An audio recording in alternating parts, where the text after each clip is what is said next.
Hola, el Todopoderoso les bendiga, bienvenidos, bienvenidas, somos GC Internacional y hoy, una vez más y como siempre, estamos aquí compartiendo con ustedes una pequeña enseñanza de lo que el Todopoderoso nos ha dado, correcto, y que reitero, queremos compartirlo con ustedes. Pero antes de eso vamos a orar siempre, absolutamente siempre le vamos a pedir la dirección al Todopoderoso, que nos guíe, que nos llene, que nos coloque palabras en nuestra boca, correcto, que retire las que debe retirar. Porque lo que importa es que nosotros edifiquemos a las personas que nos escuchen y que ellos también puedan sentir que hay algo diferente, nuevo, complementario que escucharon en cada prédica que nosotros les damos, en cada enseñanza. Primero que todo vamos a orar entonces y diciéndole al Señor gracias porque nos permite tener esa posibilidad de la enseñanza. Y ese compromiso y la responsabilidad también grande que es. Padre, gracias te damos por tu fidelidad y misericordia, gracias te damos por este tiempo, porque nos amas, porque nos bendices, gracias te damos, Señor, por todo lo que tú haces y eres, Señor, para nuestras vidas, Señor, y para nosotros, Dios de la gloria. Gracias te damos, Señor, por las personas que escucharán y verán, Señor, esta enseñanza. Permite que pueda aclarar muchas situaciones, que pueda, Señor, formular otras preguntas, Padre, para tu gloria y honra. Gracias te damos, Señor. Aquí estamos como institución, Señor amado, como siervos tuyos, Señor, para servirte y para adorarte siempre, mi Dios. Ese es nuestro deseo, nuestro anhelo, Señor, nuestro objetivo. Gracias, oh Dios. Amén. Hoy vamos a trabajar un tema muy interesante, como los temas que trabajamos en GC Internacional siempre, que lo hacemos con un fundamento bíblico-teológico bastante importante. Hoy vamos a hablar de un tema muy fuerte, que es el tema del infierno. Es el tema que, eso se trabaja permanentemente, ¿correcto? Pero se trabaja desde diferentes perspectivas. ¿Qué es para usted el infierno? ¿Qué cree del infierno? ¿Cómo se lo imagina? ¿Cómo se lo supone? ¿Qué le han enseñado? ¿Qué ha aprendido? Apocalipsis 20:14 dice: y la muerte y el Hades fueron lanzados al lago de fuego. Esta es la muerte segunda. Y Apocalipsis 20:10 dice: y el diablo que les engañaba fue lanzado en el lago de fuego y azufre, donde estaban la bestia y el falso profeta, y serán atormentados día y noche por los siglos de los siglos. Apocalipsis 19:20 dice: el monstruo fue apresado junto con el falso profeta que había hecho señales milagrosas en su presencia.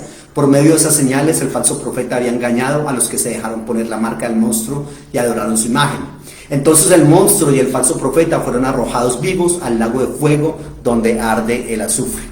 Aquí es algo muy interesante porque el infierno es utilizado de muchísimas maneras y con muchísimos matices. Y reitero, para usted, ¿qué es el infierno? Pero quiero decirle que si usted es una de esas personas que está en la iglesia, que viene a congregarse por miedo a un infierno o por el deseo de un cielo, déjeme decirle que esa motivación no es la más adecuada. Si es una persona que dice: no, pues yo la verdad, no sé, quisiera vivir otra clase de vida, pero a mí la verdad es que eso sí del infierno me da miedo. Perdón, no es por ahí.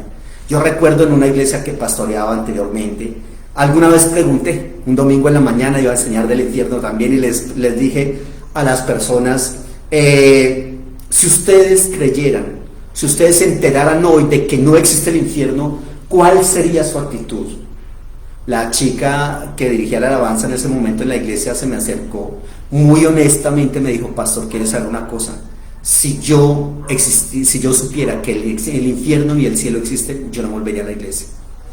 Es bastante fuerte, pero es una chica honesta, pero la motivación es equivocada. Muchas veces cuando he enseñado este tema en donde vamos, o en la universidad, o donde nos envían a dictar clases, cuando yo les hablo a las personas, sean pastores o sean laicos, de que con salvación y condenación no es cielo ni infierno, que salvación no es calles de oro, mar de cristal y puertas de perlas, que condenación no es gusanos, azufre, fuego, tormentos, sufrimientos, lágrimas, llorar y crujir de dientes, tinieblas, etc.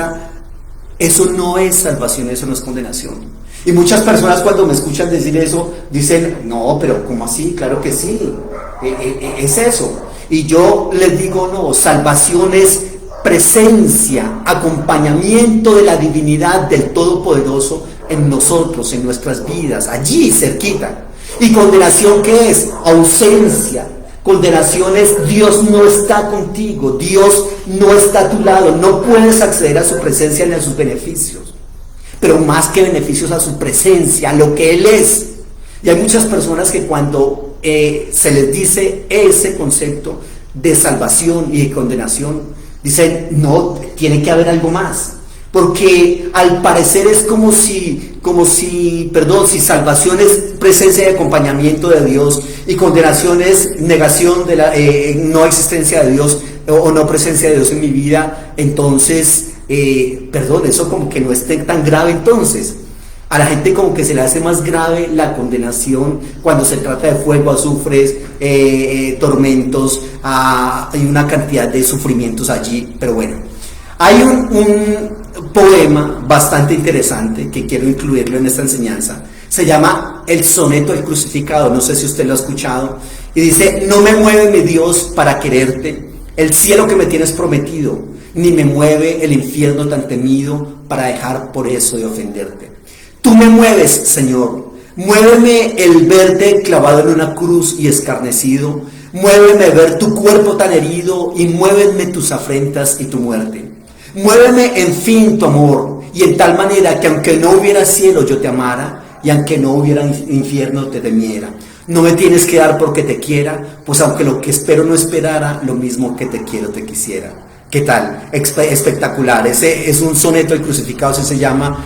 No se sabe quién es el autor, pero es una persona madura, que ha entendido que no está en la relación con Dios por el miedo a un infierno o por el deseo de las calles de oro, mar de cristal, puertas de perlas, una piedrita más en su corona de vida. No, eso realmente no es salvación, es condenación. Entendamos esa parte. Por infierno se entiende la separación eterna de Dios y el castigo y destino eterno de los incrédulos o los que no fueron redimidos por la sangre de Cristo, o los inicuos. Entonces, ¿qué es infierno? Simplemente separación. ¿Qué es condenación? Simplemente separación eterna. Una separación que los seres humanos intentamos llenar en este momento y en esta dimensión con de pronto un trabajo, un amor, unos hijos, unas posesiones, ¿correcto? Y lo que llaman, digamos, como un bienestar general. Pero que en esa otra dimensión no se va a poder tener nada de eso. ¿Correcto? Y que no se va a tener ni siquiera la más mínima posibilidad de saciar esa hambre y esa sed del Todopoderoso. Eso es lo que es condenación, separación eterna de Dios, castigo, es el destino eterno de los incrédulos, de los no redimidos, de los inicuos, ¿correcto? Y bueno, el infierno, aquí hay una primera pregunta, o ya le he formulado algunas preguntas de esto, le quiero formular otra. Para usted, el cielo y el infierno, es el tema de hoy, el infierno, pero vale también para el cielo, ¿son sitios geográficos o estados espirituales? Esa es otra pregunta que nosotros tenemos que formularlo, porque de pronto, a ver, yo quiero, y siempre nosotros en GC Internacional lo que presentamos es posturas, ¿correcto? Y usted tomará la que usted considere. Yo no le voy a decir a usted, vea, usted tiene que creer esto y esto de acá, no. Yo confío en que Dios está haciendo una obra y que Dios lo llevará a usted a toda la verdad, como también a mí, ¿correcto? Y que todas las posturas son eso, posturas. Pero allí en esto de las posturas en cuanto a la existencia del infierno, algunos van a decir sí existe, otros van a decir no existe. Los que van a decir sí existe, bueno, sí existe, pero yo creo que no es un sitio geográfico, es más bien un estado espiritual. Otros dicen no es ni siquiera un estado espiritual, es una sensación psicológica. ¿Qué es para usted el infierno? ¿Ya? De todas maneras, el infierno, reitero, puede ser un lugar o puede ser un estado en que los hombres finalmente son abandonados por Dios. A eso se resume el infierno y la condenación, al abandono de Dios por los hombres que no quisieron saber nada de Él. Y cuando nosotros trabajamos de pronto una temática allí, yo siempre les digo, tenemos que rastrear qué dice el Antiguo Testamento, qué dice el Nuevo Testamento eso, qué dijeron en la patrística, qué dijeron en la época medieval, en la Reforma, qué dijeron en la teología liberal, etcétera, porque todo eso nos ayuda a nosotros a hacer un recorrido que es necesario que se haga. Porque, una cosa es que la Biblia enuncie algunos versículos allí, y otra cosa muy diferente es cómo se interpretan esos versículos, quiénes los interpretan, de qué manera los interpretan. Entonces allí tenemos que tener en cuenta ese aspecto. Por ejemplo, en el Antiguo Testamento se habla de un Seol, es Sheol, es la existencia en el Antiguo Testamento el Sheol es la existencia tenebrosa, imprecisa, donde, cuidado, los justos y los injustos no están separados, están unidos. Aquí tengo que recordarles un concepto que nosotros trabajamos siempre, y es el concepto de revelación progresiva. Nosotros pensamos muchas veces que pensaban y creían exactamente Abraham acerca de Dios, que Daniel, que David y que Esdras por allá. Y también entonces en el Nuevo Testamento Pedro, Pablo, y que todos creían exactamente lo mismo. No creían exactamente lo mismo. ¿Por qué? Porque la revelación de Dios es progresiva. Lo que conocían esos personajes que vivieron inicialmente, Abraham, Isaac, Jacob, era muy poco lo que ellos creían y entendían de Dios, a lo que conocía David y a lo que conocía Esdras y a lo que conocían los personajes del Nuevo Testamento. Entonces, en el Antiguo Testamento no hay una conciencia de vida después de la muerte. En el Antiguo Testamento con la muerte se termina todo. En el Antiguo Testamento el cuerpo, no hay nada que sobreviva al sepulcro. Por eso en la Biblia se habla de que en el Seol, ¿quién te alabará? Solamente se habla del Seol, y el Seol es una existencia tenebrosa e imprecisa, reitero, donde justos e injustos están en el mismo sitio. No hay separación, donde no hay recompensas ni castigos, y del cual no hay ni un retorno ni un escape. Eso es lo que se puede ver en el Antiguo Testamento, reitero, de algo después de que la persona muere, y que ellos llaman el Seol. Pero no hay nada como muy claro en esa parte. En el Antiguo Testamento es muy difícil distinguir el juicio final o el último de los juicios históricos que el Señor traerá sobre las personas, correcto, que no hicieron su voluntad. Así es de que en el Antiguo Testamento tenemos que entender que es muy limitado el conocimiento de temas como este, de qué es lo que pasa después de la muerte, de si hay una salvación o no, de qué clase de salvación es esa. Y claro, en el Antiguo Testamento hay muchísimos términos para salvación, 12 términos para salvación, pero ninguno de esos términos tiene que ver con una vida después de la muerte, con un alma siendo librada del infierno y siendo llevada al cielo. No, ¿por qué? Porque no se tienen esos conceptos. Nosotros tenemos que empezar a lidiar con eso, a ver qué es lo que se conoce y qué es lo que se sabe en el Antiguo Testamento y qué no. Curiosamente, algo de lo que aportó, digamos, un concepto importante para el infierno fue en la época intertestamentaria. Entendemos nosotros la época intertestamentaria como la época que duró entre el último libro que se escribió del Antiguo Testamento y cuando se empieza a escribir el Nuevo Testamento. Que el último libro que se escribió del Antiguo Testamento no es Malaquías, es Crónicas, ¿correcto? Y en la Biblia de los judíos, en el canon judío, el último libro es Crónicas. Y allí, en esa época, se conoce como la época intertestamentaria. Y curiosamente, en esa época, ni siquiera hay un libro canónico que trabaje el tema, ni tampoco un libro deuterocanónico. Hay un libro apócrifo. Recordemos nosotros la diferencia entre canónico, deuterocanónico y apócrifo. Los apócrifos son los que no están en ninguno de los cánones, ni en el helenístico ni en el palestinense. Y hay un libro muy importante que no es canónico ni deuterocanónico, que es apócrifo, pero que curiosamente se utiliza mucho en muchos conceptos que después se desarrollan en el Nuevo Testamento. En ese periodo se habla mucho y se utiliza el libro de Enoch. Primer libro de Enoch, que habla frecuentemente del castigo de los inicuos luego de la muerte, ¿ya? Por ejemplo, en Enoch 1.1 dice que se divide la humanidad entre los justos y los injustos, teniendo en cuenta que los injustos son los infieles.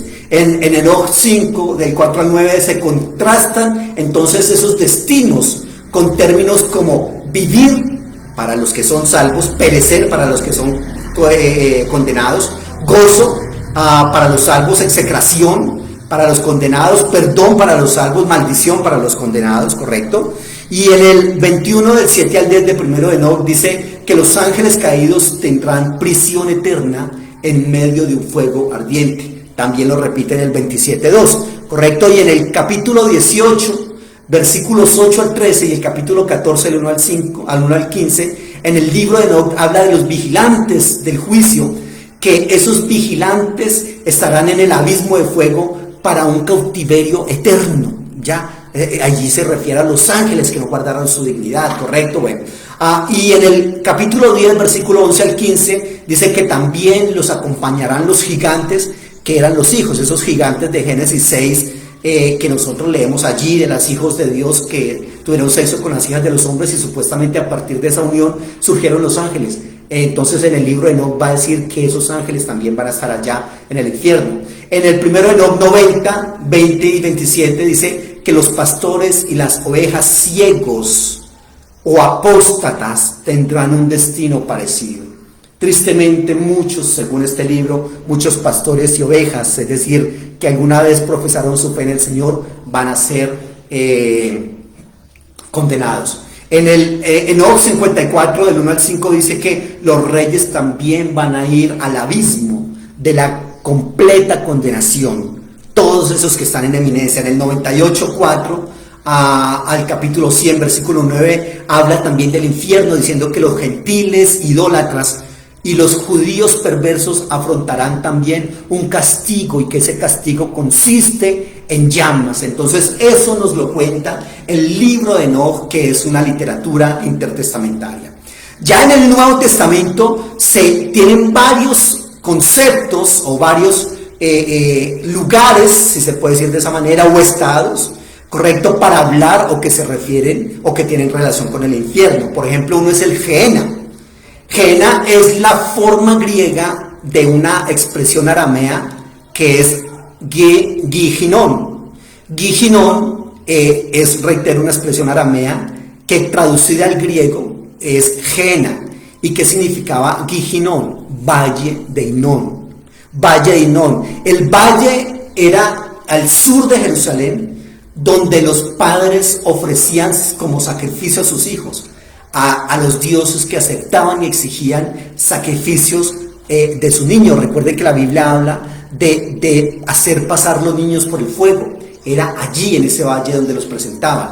En el segundo libro de Reyes 16:3 dice: antes anduvo en el camino de los reyes de Israel, y aún hizo pasar por fuego a su hijo, según las prácticas abominables de las naciones que Jehová echó de delante de los hijos de Israel. En Jeremías 32:35 dice: y edificaron lugares altos a Baal, los cuales están en el valle del hijo de Hinón, para hacer pasar por el fuego sus hijos y sus hijas a Moloch.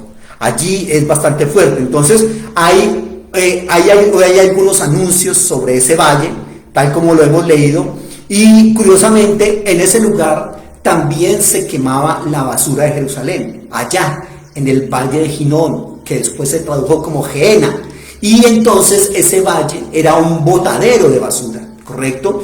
Un botadero de basura, y posteriormente ese valle llegó a significar pecado y angustia, ¿correcto? Y resulta que el valle de Hinón, o Gehenna, como se dice, era un botadero de basura, y aparte de eso era también un lugar donde sacrificaban a los niños, etc. Primero era el lugar donde sacrificaban a los niños que los pasaban por el fuego, y luego terminó siendo ese botadero de basura, un lugar bastante despreciable, asqueroso. ¿Y qué hay en un botadero de basura? Hay siempre fuego, porque en los botaderos de basura siempre están quemando algo.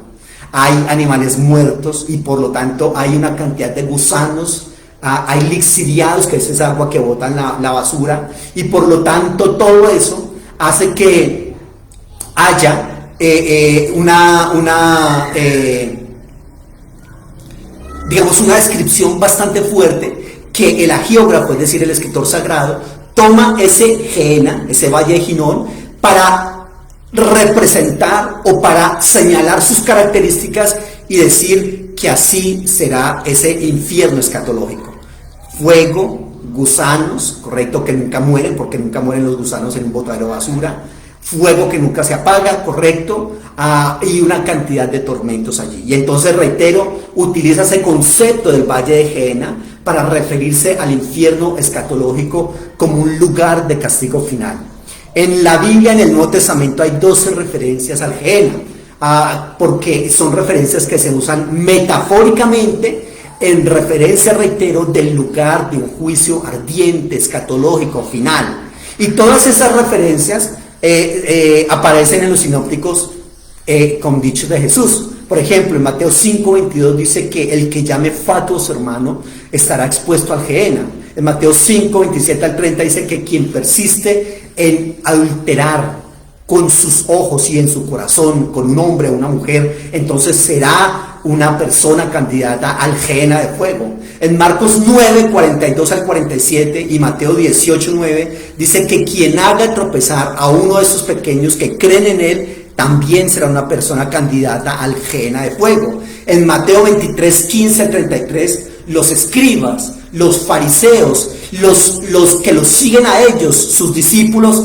también están destinados al infierno. Allí cada vez que habla del infierno, en el griego está el término Gehenna, que ya le dije de dónde viene, correcto, del valle de Ginón. En Mateo 10:28, en Lucas 12:5 dice que no se debe temer a los perseguidores humanos, sino al que puede destruir el alma y el cuerpo en el Gehenna, en el infierno, correcto. Allí está. Hay otro término en el Nuevo Testamento para referirse o que tiene relación con ese lugar de tormento, y es el Hades. Uno es el Gehenna, otro es el Hades. El Hades básicamente es una transliteración de la palabra griega Aides, y que a su vez viene del latín Aiden. ¿Y qué significa Hades? Simplemente significa lo que no se ve, lo que no se ve. Hades en el Nuevo Testamento identifica un mundo que nadie ha visto, un mundo que, aparte de que nadie ha visto, es a donde van todas las almas humanas cuando mueren, todas las almas, los que, según nuestra manera de hablar, se salvarían y se condenarían, todos. ¿Recuerdan ustedes lo que pasaba en las cosmogonías griegas? Que a los guerreros les colocaban 2 monedas en los ojos, ¿se acuerdan? Para que Caronte, que era el señor que manejaba la barca, Caronte los llevara a esas almas allá, al Hades, ¿correcto? Entonces es un lugar lúgubre donde no hay una verdadera vida, ¿correcto? Y reitero, todos iban para allá. Entonces, el hecho de que en nuestras versiones la palabra Hades y la palabra Gehenna, ambas son traducidas uniformemente con la palabra infierno, sea donde sea que estén en el Nuevo Testamento, pues eso ha llevado a una gran confusión. Porque básicamente, cuando nosotros seguimos estrictamente el uso del Nuevo Testamento, del término Hades, Hades es el reino de los muertos. Reitero, donde están los no salvos, donde están los salvos y los que no son salvos, es decir, los condenados. O sea que el Hades incluye el paraíso, el lugar de los benditos, ¿correcto? Según Lucas 23:43, 2 Corintios 12:2:4, Apocalipsis 2:7, y también incluye el lugar de los perdidos, el Gehenna. ¿Qué es el Hades? El Hades es el lugar donde todos van, donde todos vamos a morir, a parar después de la muerte. Reitero, así sea salvo o así no. Estoy hablando de lo que pasaba allí en ese pasaje. Y la Biblia es muy clara cuando dice que Cristo descendió al Hades. El catecismo de Heidelberg dice que la opinión de Juan Calvino a las palabras de que Cristo descendió al Hades, y que en algunas traducciones dice al infierno, se refiere no a un lugar como tal, sino que se refiere a los sufrimientos de Jesucristo en la cruz, ¿ya? Y por otro lado, en el credo apostólico, el infierno tiene el significado de Hades, o el significado de que es un lugar y un estado de los espíritus que se han ido. Pero resulta que el catecismo de Heidelberg explica que descender es una figura de los sufrimientos vicarios de Jesucristo en la cruz. Es decir, que no es un lugar como tal, sino que descender significa los sufrimientos de Cristo. Bueno, vamos hilando allí. Yo le voy exponiendo cositas y vamos sacando conclusiones posteriormente. Gehenna, Hades, en el Antiguo Testamento Sheol o Seol. Hay otro concepto, las tinieblas de afuera. ¿Qué es eso de las tinieblas de afuera? Está 3 veces en los dichos de Jesucristo. En Mateo 8:12 dice que los súbditos del reino serán echados a las tinieblas de afuera.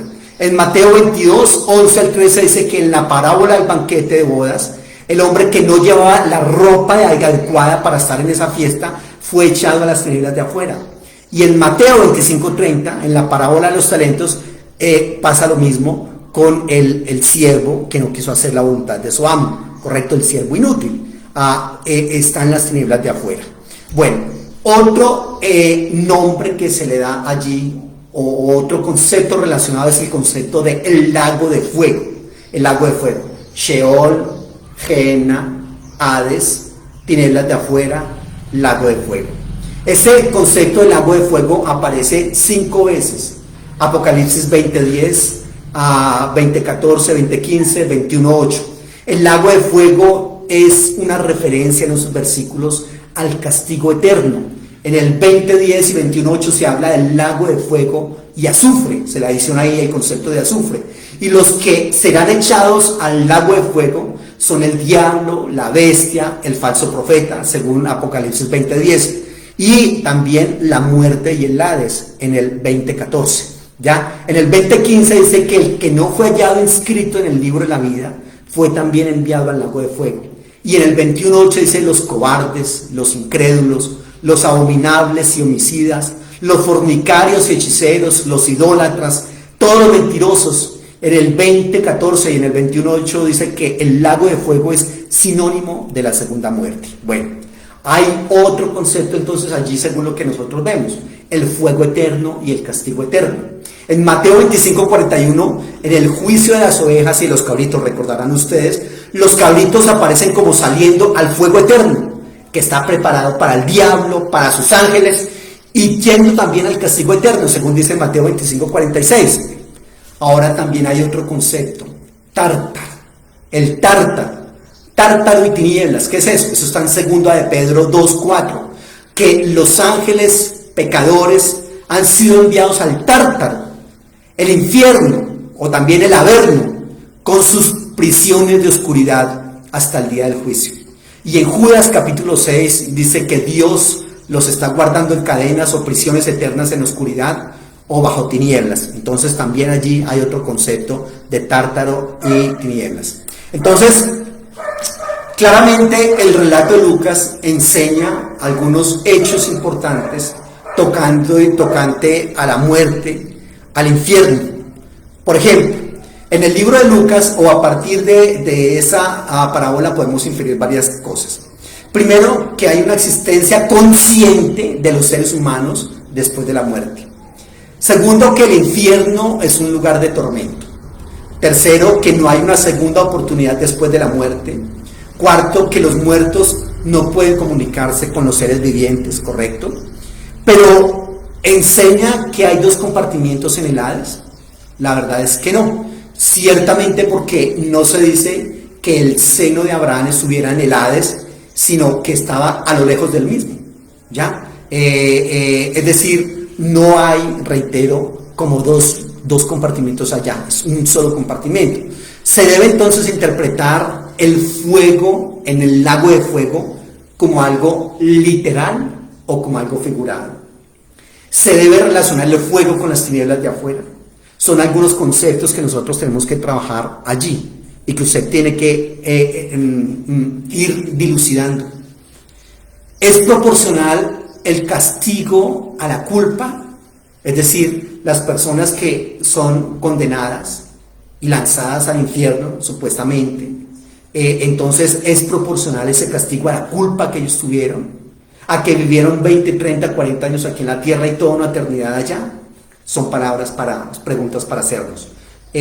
Mateo 11, del 20 al 24, parece apoyar diferentes grados y géneros de castigo después del juicio final, ¿ya? Por otro lado, otra pregunta: ¿será la separación de Dios y el castigo que caracteriza el infierno eternos e irrevocables? ¿O de pronto tienen razón los hermanos católicos cuando hablan de un purgatorio? Eso es bastante interesante. ¿El infierno es una condición o un destino fijo? ¿O hay posibilidad de salir de allí? Mateo 25:46 habla del castigo eterno y la vida eterna. Lucas 16:26 hablan de que el gran abismo, ese gran abismo, ¿qué es eso del gran abismo? Quizás nos está dando la idea de eternidad. Entonces, algunos han dicho no, esa idea de gran abismo no tiene que ver con eternidad, y esa conclusión ha sido y es rechazada. ¿Qué decían en la patrística? En la patrística, el credo apostólico y el credo niceno no hacen referencia al infierno o tampoco al castigo eterno. Fíjese que curiosamente no lo hacen.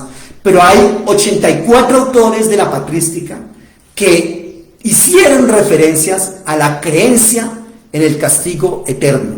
Por ejemplo, permítame mencionarles algunos. Ignacio de Antioquía dice o decía acerca del infierno que quienes se contaminan de esta manera irán al fuego eterno, y así todo aquel que los escuche. Eso decía Ignacio de Antioquía. En la epístola de Bernabé, estoy hablando de lo que pasaba en la patrística respecto al infierno, en la epístola de Bernabé dice: pero el camino en la oscuridad es torcido y lleno de maldición, porque es el camino de muerte eterna con castigo. En tales caminos están las cosas que destruyen el alma. Justino Mártir tiene varias referencias, por una parte al fuego eterno y por otra al castigo eterno que sufrirán los seres humanos inicuos, ¿ya? Ireneo dice que la separación y el castigo eternos preparados originalmente para Satanás y los ángeles será también el destino de los seres humanos inicuos, perversos, que no aceptaron la voluntad del Todopoderoso en su vida. Cipriano testificó de la doctrina del castigo eterno, que no dejaría una oportunidad ni siquiera mínima para arrepentirse, ¿ya? Es decir, era para siempre. Y hubo unos apologistas que, por ejemplo, como Arnovio, Lactancio, Firmicus, Maternus, que se refirieron al infierno como una enseñanza cristiana, ¿ya? Por ejemplo, Gregorio de Nacianceno afirmó que el fuego del infierno es vindicador y no purificador, ¿ya? Es decir, el infierno del fuego no purifica a nadie, por lo tanto, perdón, nadie va a salir de allí, olvídese. Ambrosio dice que el fuego, el crujir de dientes, el gusano, no son corporales. Aquí él dice, no, un momento, eso no es que sea físico así como nosotros los conocemos, no. Agustín de Hipona enseñó que el reino del diablo estaría sujeto a la muerte eterna y a la alienación de Dios, a la separación de Dios, y esto a pesar de las oraciones de los santos. Aquí le está dando aquí como una zancadilla, como metiéndole el palo a la rueda con ese concepto del purgatorio, cuando dice que las oraciones de los santos nada que ver con ese concepto de la muerte eterna y la condenación. Este personaje también, Agustín de Hipona, refutó el universalismo escatológico de Orígenes con un infierno temporal. Ahorita más adelante les voy a hablar de esto del universalismo escatológico, que es bastante interesante y que es una postura que gana cada vez más adeptos. Ya básicamente lo que, ahorita les digo que se refiere, y reitero, Agustín de Hipona dijo, a ver, hay por ahí un señor que se llama Orígenes y que ha propuesto un universalismo escatológico y un infierno temporal, pero eso no es así. Y ahí están las peleas típicas de la teología, ¿no? Juan de Damasco dijo que Satanás, los demonios, el anticristo, todos los seres humanos injustos experimentarán el fuego eterno, pero cuidado, él dijo, pero ese fuego eterno no es corporal, es de otra clase de fuego, no es ese mismo fuego que nosotros vemos acá, con el que prendemos la estufa, con el que cocinamos, no. ¿Qué pasó en la Edad Media acerca del infierno? ¿Qué se dijo? Durante la Edad Media, de manera generalizada, se aceptó la doctrina del infierno y se entendió ese infierno como separación eterna de Dios y el ser humano condenado por el castigo, como castigo por el pecado. ¿Listo? Y en la Edad Media eran muy comunes las visiones acerca del infierno, descritas en un lenguaje vívido, tosco. Obviamente nosotros también sabemos que en la Edad Media el infierno fue una gran herramienta para ganar mucha plata por parte de la Iglesia Católica, ¿correcto? En fin, Tomás de Aquino dijo que el pecado puede incurrir una deuda de castigo eterno, que la deuda puede quedar después de haber sido quitado el pecado. O sea, el pecado quizás es quitado, pero la deuda sigue allí. Y el castigo, dice él, o decía él, ha de ser apropiado a la naturaleza del pecado. ¿Por qué? Porque la persona que pecó lo que hizo fue tomar la decisión de alejarse del bien, que es un bien inmutable. Entonces, lo que él dice es que el infierno o la condenación es un dolor de privación, un dolor de sentido, y que se tiene que ver como un sufrimiento de castigo, ¿ya? Y dice que el fuego del infierno será corporal, pero no el gusano, no los llantos de los condenados. ¿Listo? Por otro lado está el señor Dante Alighieri, en esa famosa obra, que es la obra cumbre de la literatura italiana. Por allá en el 1265 a 1321, con su obra La Divina Comedia. Recordemos que Dante Alighieri propone en su obra 100 cánticos, 33 cánticos del cielo, 33 del purgatorio y 33 del infierno, donde los describe con una majestuosidad espectacular y donde ve a una cantidad de personajes nobles y de todo ese asunto allá en el infierno. Después, y entonces los castigos del infierno eran básicamente de acuerdo a los pecados cometidos por los que estaban allá. Entonces, para Dante Alighieri, el infierno tiene como la forma de un cono invertido, ¿correcto? Su cima está en el centro de la tierra. Los campos elíseos, de los cuales hablan en las películas de los griegos, de los guerreros griegos, etc. Esos campos elíseos están en el círculo superior, donde residen los paganos nobles. Los pecados veniales son castigados en los círculos que continúan, y los pecados mortales son castigados en los círculos más cercanos al centro, donde hay un lago helado, y en ese lago helado Lucifer castiga a los traidores. Dante pensaba que el infierno era literalmente como lo escribió, o simplemente usó un lenguaje metafórico. Allí hay una gran pregunta. Lo grave de esto es que mucho de lo que se enseña en las iglesias de cielo y infierno no es sacado ni siquiera de la Biblia, sino que es sacado de la Divina Comedia de Dante Alighieri, y es bastante grave. En la Reforma y en la Posreforma, por ejemplo, Martín Lutero hizo referencias frecuentes al infierno, pero no era de las doctrinas principales en su obra teológica. Juan Calvino sí dice que el infierno es un estado de haber sido separado de toda comunión con Dios. Para Juan Calvino, el fuego del infierno no es literal, sino metafórico. O sea que Juan Calvino acá, según lo que se propone, él no cree en un infierno como un lugar, sino como un estado, y el fuego no como algo literal, sino como algo metafórico. En la era moderna se ha planteado algo bastante interesante, y es que puede haber un arrepentimiento después de la muerte. Por una parte, algunos plantean eso, un arrepentimiento después de la muerte. Eso significaría entonces que sí se puede salir del infierno. Y por otra, hay otros que enseñan una doctrina de un castigo eterno. ¿Qué es eso de universalismo escatológico? ¿Qué es eso? Que todos los seres humanos, los que proponen el universalismo escatológico, lo que están proponiendo es que todos los seres humanos finalmente van a ser reconciliados, restaurados en el favor y la comunión de Dios, de modo que nadie pueda ser separado de Dios ni castigado eternamente.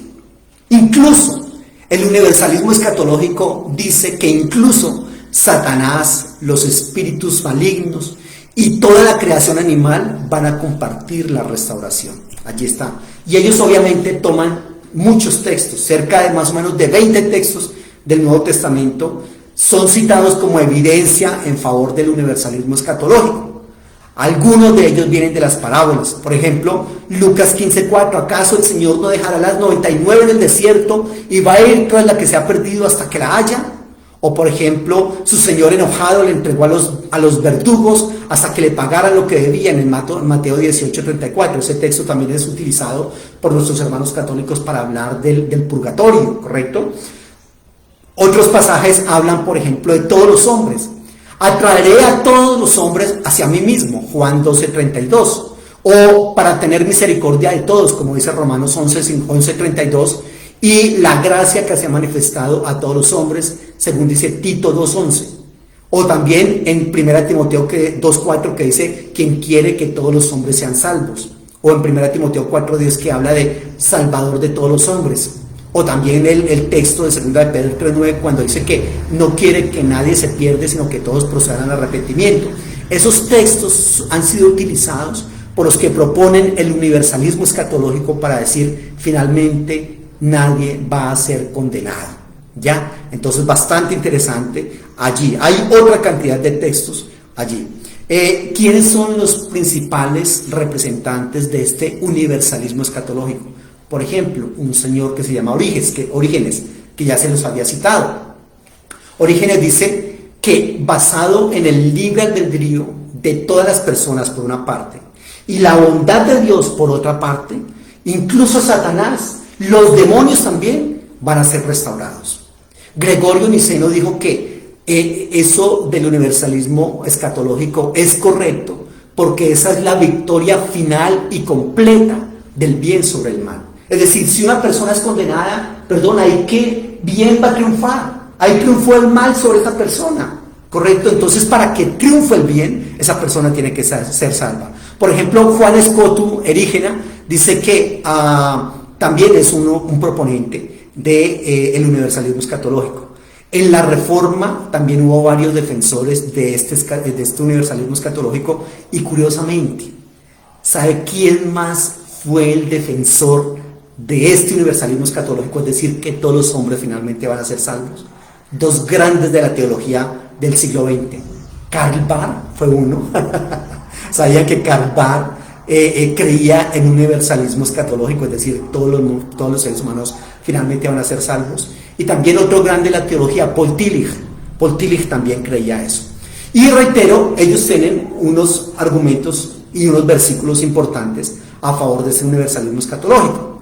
Por ejemplo, el famoso argumento del castigo temporal o correctivo. Ellos dicen que los castigos postmortales, es decir, después de la muerte, serán temporales y serán remediables. No serán eternos, no serán duraderos. Son castigos con un propósito medicinal, para que la persona aprenda la lección, pero ya no van a estar permanentemente en ese castigo. Es uno de los argumentos a favor del universalismo escatológico. Otros van a decir, perdón, ¿y qué entonces del amor y de la bondad de Dios? Ese amor y esa bondad hacen imposibles que haya un castigo eterno, un infierno eterno, porque sería falta de justicia y amor de parte de ese Dios, y harían de Dios un Dios tirano. Entonces ese es otro concepto, otro argumento a favor del universalismo escatológico. Otro es la realización de la victoria divina, es decir, el universo escatológico es exigido para que sea completa la victoria de Dios sobre todas las fuerzas del mal. Es decir, cualquier persona, cualquier parte de la creación que se condene es como una bofetada, según dicen ellos, en la realización de la victoria divina. Yo entiendo esta parte, soy docente en la universidad, y cuando a mí un estudiante me pierde la materia, yo no me alegro, me cuestiono a mí mismo antes que cuestionar al estudiante, porque yo digo, ¿cómo pude haberle ayudado de mejor manera para que él no perdiera? No lo hice, es un fracaso. Desde esa perspectiva entiendo este concepto de la realización de la victoria divina. Un Dios, ¿cómo va a estar contento cuando siquiera uno de sus hijos está condenado? Dicen en el universalismo escatológico. Por otro lado, hay un argumento muy interesante en este concepto del universalismo escatológico, y es la plenitud del gozo celestial. ¿Cómo pretendes ser feliz? ¿Cómo pueden ser ustedes felices allá en el cielo cuando saben que sus parientes, el esposo, la esposa, el hijo, el papá, etcétera, etcétera, se condenó? ¿Cómo puedes ser tú feliz mientras que contemplas la miseria del prójimo condenado? No es correcto. Ahora, otro argumento a favor de este concepto del universalismo es la elección de todos en Cristo. Dios eligió a todos los seres humanos para salvación. Dios eligió a todos los seres humanos para que se beneficiaran de la elección. Eso lo propone Karl Barth, ¿correcto? Entonces, la mayoría de los defensores del universalismo en este periodo consideraban correcto y necesario hacer uso de esos textos bíblicos que mencioné, y otros textos como, por ejemplo, los que pronostican la salvación de todos, Juan 12:32, Hechos 3:21, Romanos 5:18, o los que declaran la intención universal de Dios de que todos sean salvos, ¿ya? Los textos que se refieren a la reconciliación objetiva, 2 Corintios 5:19, Tito 2:11, Colosenses 1:13. Entonces todo eso es importante. Pero también obviamente como todo en la teología, hay unos argumentos a favor y unos argumentos en contra. Este universalismo escatológico tiene algunos argumentos también en contra. Por ejemplo, que Jesucristo mismo enseñó la existencia del infierno eterno. ¿Ya? Esa es una bastante interesante. Hay otra, una palabrita allí en el griego, que es la palabra aionios. Ese sería otro argumento en contra del universalismo, porque es necesario presuponer que ese significado de aionios, que significa eterno, en la declaración de Jesús en cuanto al sufrimiento eterno, al tormento eterno y la vida eterna.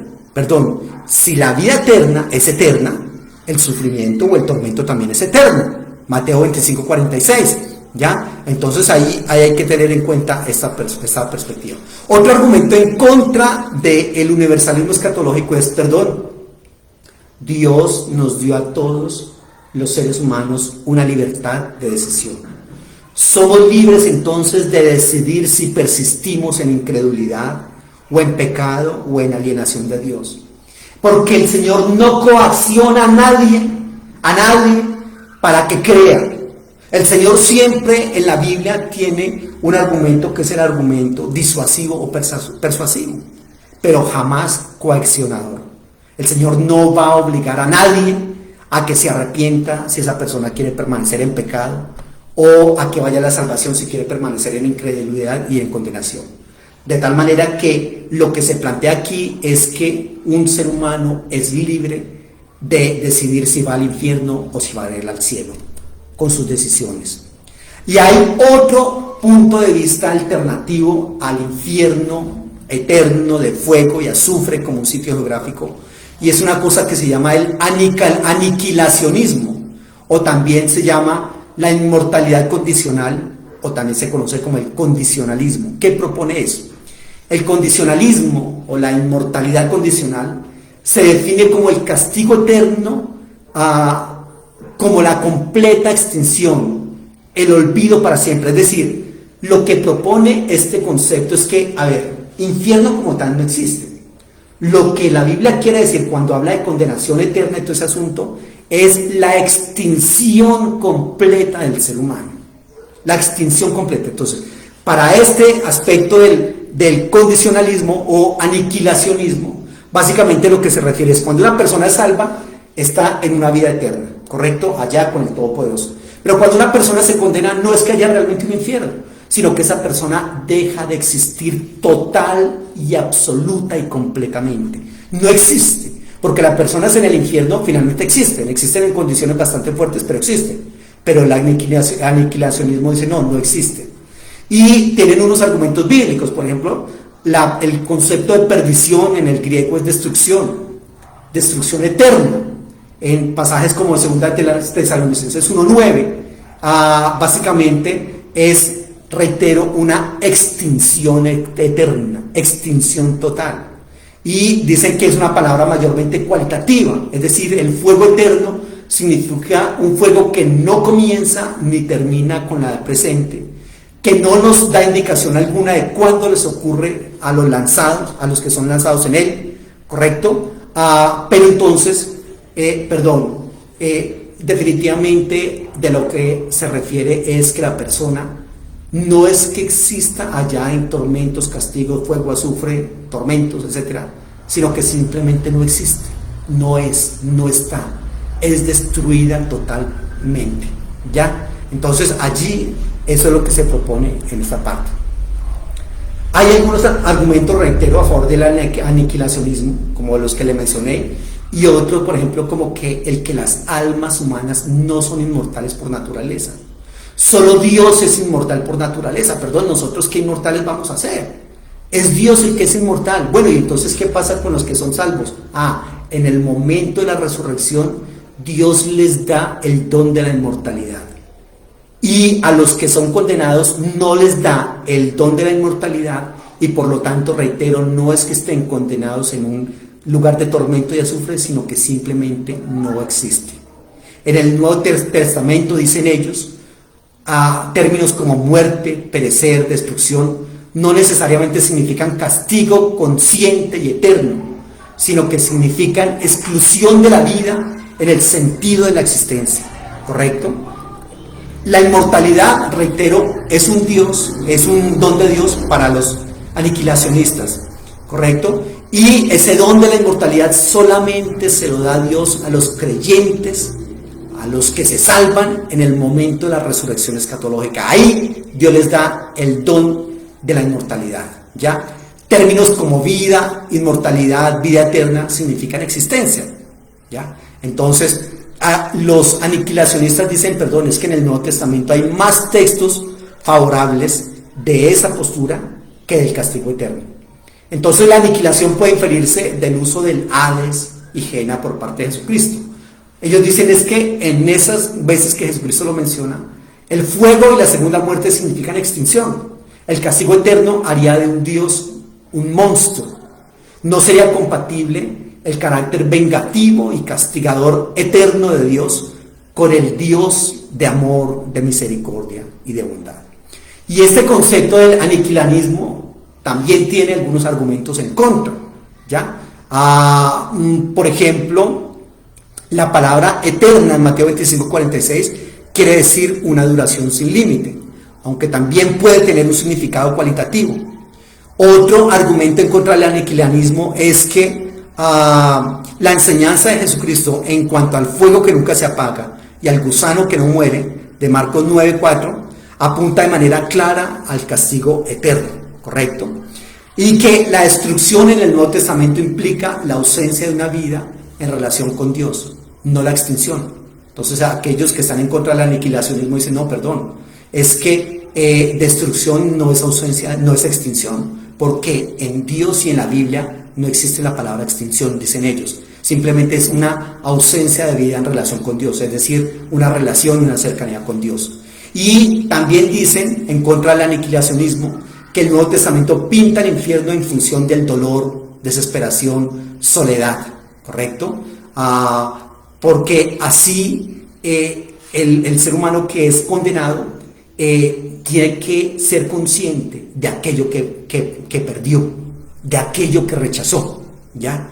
Y entonces se trabaja de esa manera. Bueno, hemos hablado, hemos dicho muchas cosas del infierno. Son posturas que están allí, que se han construido a partir a 2000 años, construyendo esos conceptos. Incluso desde el Antiguo Testamento se va construyendo poco a poco. Y aquí le he expuesto brevemente, rápidamente, esos conceptos. Y para terminar, diciéndole qué piensa usted del asunto. Para usted, ¿el infierno es un sitio geográfico, un estado espiritual? ¿Los gusanos son literales o son figuras, simplemente figurativos? Es posible, como decíamos ahorita, el universalismo escatológico, que el infierno sea temporal, que los gusanos y todo ese asunto sea temporal y no eterno. Es posible que un Dios de amor y misericordia no pueda echar al infierno a los seres humanos o permitir que ellos vayan al infierno. ¿Cuál decisión tomas tú al respecto? Pero por otro lado, quiero decirles aquello con lo cual inicié, que ni el cielo ni el infierno sean las motivaciones únicas o las más importantes para que usted y yo vengamos al servicio, a la presencia, a la santidad y a la relación con el Todopoderoso. Si usted es una de esas personas que está pensando en el cielo y en el infierno para ver si va o no a la iglesia, para ver si se santifica o no, o si vive una vida de santidad o no, perdónenme, no son las más adecuadas motivaciones. La motivación es la relación del Todopoderoso, la relación con el Todopoderoso, estar allí, en una relación, en una intimidad, en un amor, en un compañerismo, en un aprender del Todopoderoso. Como Marta sentada como María sentada a los pies del Todopoderoso, aprendiendo de sus enseñanzas, de su manera de vivir, de hablar, de pensar, de actuar. No puede ser el cielo y el infierno la motivación adecuada para que nosotros le digamos al Todopoderoso, aquí estamos, ¿qué quieres que nosotros hagamos?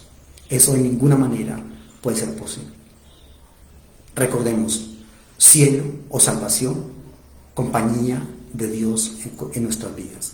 Condenación, ausencia de Dios en nuestra vida. Y por más que hubiera gusanos, azufre, fuego, tormentos y todo lo que usted quiera, desesperanza, desmotivación, desilusión, nada de eso es comparable con el dolor, con la angustia, la necesidad de la presencia de Dios que ya no se va a disfrutar, que ya no va a estar disponible en un estado o en un lugar correcto, ya sea eterno o temporal, al que llamamos infierno. Lo importante es siempre la presencia, la compañía del Todopoderoso en nuestras vidas. Eso es lo que tenemos que tener en cuenta y eso es lo que nos debe motivar a nosotros a una vida de santidad, de adoración, como Dios quiere que nosotros tengamos. Allí le dejo. ¿Qué concluye usted? Yo aquí no estoy concluyendo nada, son posturas que dejo abiertas, porque esa es la idea de GC Internacional, para que usted tome decisiones. Es una materia más que nosotros dictamos. Esta materia hace parte de un curso que se llama Teología Sistemática, y más específicamente de la escatología. Los esperamos en GC Internacional. Un abrazo, el Señor les bendiga, que estén muy bien y que tengamos una muy buena relación con el Todopoderoso siempre. Es un desafío, pero hay que hacerlo.